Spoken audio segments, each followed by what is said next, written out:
வணக்கம் தோழா. மறைமலையடிகள் பற்றின முழு தகவல் உள்ள ஒரு வீடியோ அந்த வீடியோ அமைய போகுது. வாங்க தொடரலாம்.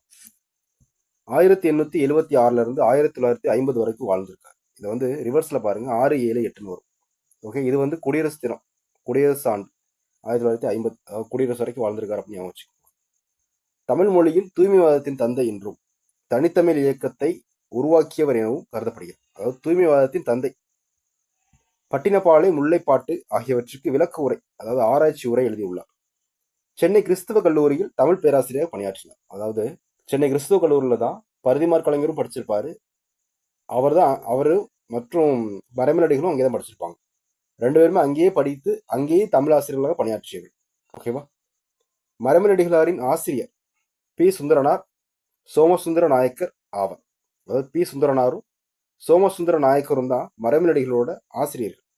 அவர் இளமையாக இருந்தபோது சித்தாந்த தீபிகா அப்படின்ற பத்திரிகையில பணிபுரிந்தார்.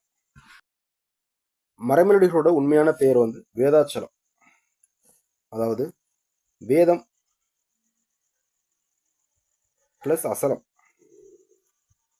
அப்படின்னு அதை பிரிச்சோம்னா, வேதம் அப்படின்றது மறை நூல்கள் அது குறிக்குமா, அதனால வேதம் அப்படின்றது பதில் மறை அப்படின்னு வச்சுட்டாரு.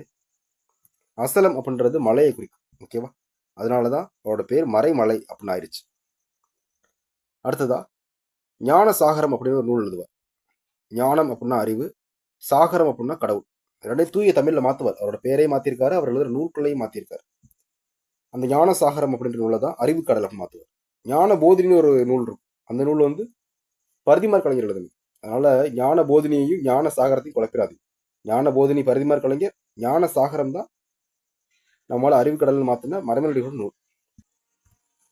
மறைமலடிகளின் வேறு பெயர்கள்: தனித்தமிழ் மலை, தமிழ் கடல், பல்லாவர முனிவர். இந்த பல்லாவர முனிவர் அப்படின்றது நிறைய டிஎன்பிஎஸ்சி எக்ஸாம்ல கேட்ட ஒரு கொஸ்டின் தான். பல்லாவர முனிவர் என அழைக்கப்படுவர் யார்? மறைமலடிகள்.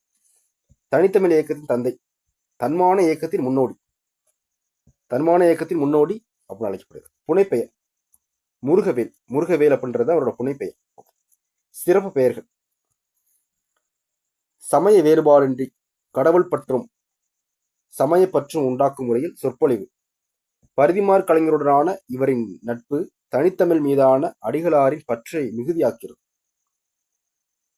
பிற மொழி கலப்பின்றி எளிய தமிழ் சொற்களை கொண்டு பேசவும் எழுதவும் இயலும் என நடைமுறைப்படுத்தியவர்.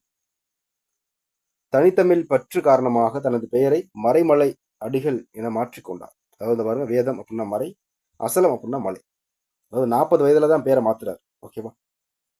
முல்லைப்பாட்டு ஆராய்ச்சி 1903 ஆரம்பிக்கிறார். அதாவது முல்லைன்றது 3 எழுத்து அப்படியே வச்சுக்கோங்க. பட்டினப்பாலை ஆராய்ச்சி, பட்டினப்பாலைனா 7 எழுத்து வந்துடும். 1906 ஆரம்பிக்கிறார். ஓகே, எப்படியே வச்சுக்கோங்க. அடுத்து சாகுந்தலை நாடகம். சாகுந்தலை நாடகம். குறிஞ்சிப்பாட்டு ஆராய்ச்சி. திருக்குறள் ஆராய்ச்சி 1951. அதாவது மாணிக்கவாசகரோட ஆராய்ச்சி நூல் தான் மாணிக்கவாசகர் வரலாறும் காலமும் அப்படின்னு இருக்கார். மாணிக்கவாசகர் வரலாறும் காலமும். சிவஞான போத ஆராய்ச்சி. சிவஞான போத ஆராய்ச்சி நாடகம் சாகுந்தல நாடகம், சமஸ்கிருதத்திலிருந்து மொழிபெயர்த்தது 1907. குமுதவள்ளி, அம்பிகாவதி அமராவதி நாடகம். இவரோட ஃபேமஸான நாடகம் அம்பிகாவதி அமராவதி நாடகம் 1954 வந்திருக்கு. நாவல் கோகிலாம்பாள் கடிதங்கள், குமுதினி அல்லது நாகநாட்டு இளவரசி. அது குமுதினி, குமுதவள்ளி இதெல்லாம் பார்த்துக்குங்க. குமுதவள்ளின்றது நாடகம், குமுதினி அப்படின்றது நாவல். ஓகே, இது போன்ற வீடியோக்களும் நம்மளோட சேனலை சப்ஸ்கிரைப் பண்ணுங்க. டிஸ்கிரிப்ஷனில் இதோட வீடியோ லிங்க் கொடுத்துருக்கேன். நம்மளோட டெலிகிராம் சேனல்லையும் ஜாயின் பண்ணிக்கோங்க.